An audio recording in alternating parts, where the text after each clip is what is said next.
Au début, on avait une planète A.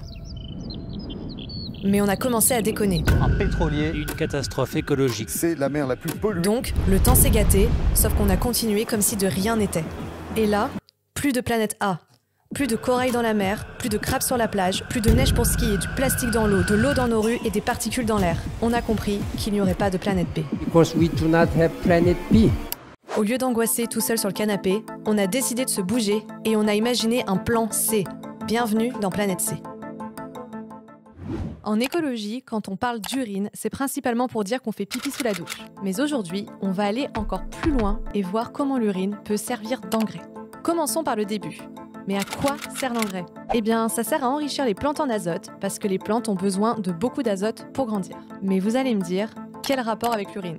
Parce que l'urine contient beaucoup d'azote. En plus, c'est pas nouveau, ça fait longtemps qu'on fertilise des cultures avec des excrétas humains. Avant l'installation de la chasse d'eau et de l'eau courante, les gens allaient aux latrines, et le contenu de ces latrines était ensuite collecté pour être emmené dans les champs, le fameux fumier.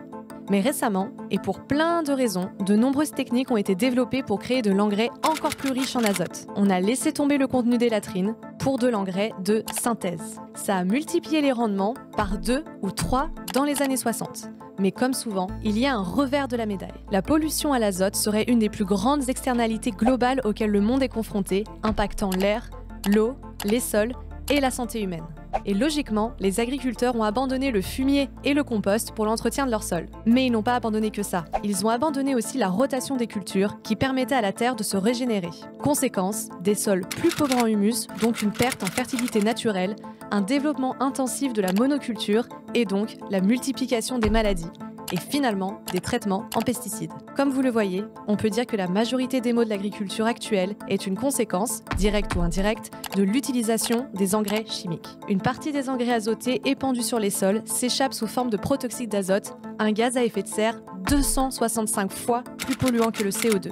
Une partie de ces engrais chimiques s'évapore également dans l'air sous forme d'ammoniac, à l'origine de particules fines nocives pour la santé et les milieux naturels. Une autre partie s'infiltre quant à elle dans les sols, entraînant une dégradation et une pollution des eaux. En France, la pollution des eaux aux nitrates et à l'ammoniac causée par les fertilisants a également des effets sanitaires considérables sur l'eau potable et coûterait quelques milliards à l'État chaque année. Sans compter que ces engrais sont produits à partir de gaz fossiles. Mais revenons à l'urine. Alors pourquoi valoriser l'urine humaine en agriculture ? Elle est riche en azote, phosphore et potassium, qui sont des éléments essentiels à la croissance des plantes. L'urine de une personne, pendant 1 an, peut fertiliser environ 500 mètres carrés de champs. En plus, elle est locale et inépuisable. Mais au lieu de ça, actuellement, l'azote de l'urine sert surtout à polluer les rivières. Quand on tire la chasse, ces nutriments sont évacués vers les égouts et se retrouvent dilués dans les eaux usées. Le traitement des eaux usées restant limité, nos cours d'eau sont pollués par l'azote et le phosphore.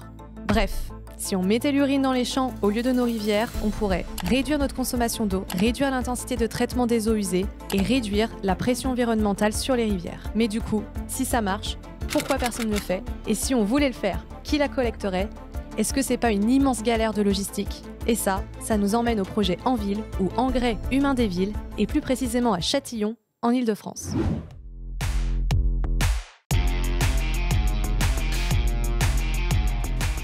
Bonjour, je m'appelle Nicolas et on va pouvoir parler urine aujourd'hui et du projet En Ville.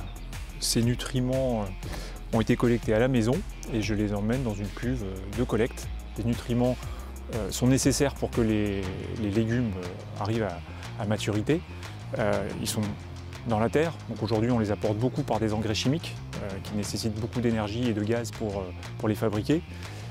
Ces nutriments sont dans les légumes qu'on ingurgite. Notre corps en garde à peu près 20% et 80% des nutriments sont rejetés par les urines.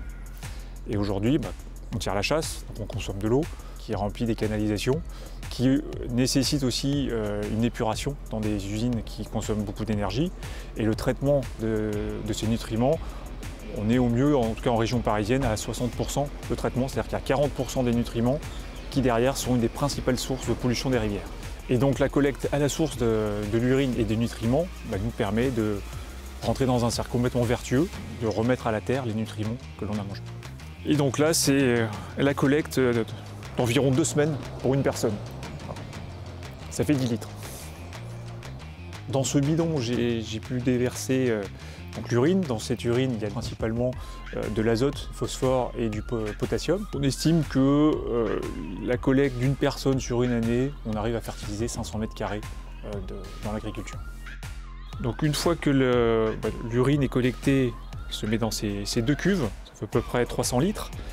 Et avant qu'elle soit pleine, le maraîcher vient se garer devant et va transvaser les 300 litres dans sa cuve pour l'emmener à la ferme. Ça va maturer quelques mois à la ferme pour respecter les précautions de l'OMS, pour éviter tout risque sanitaire.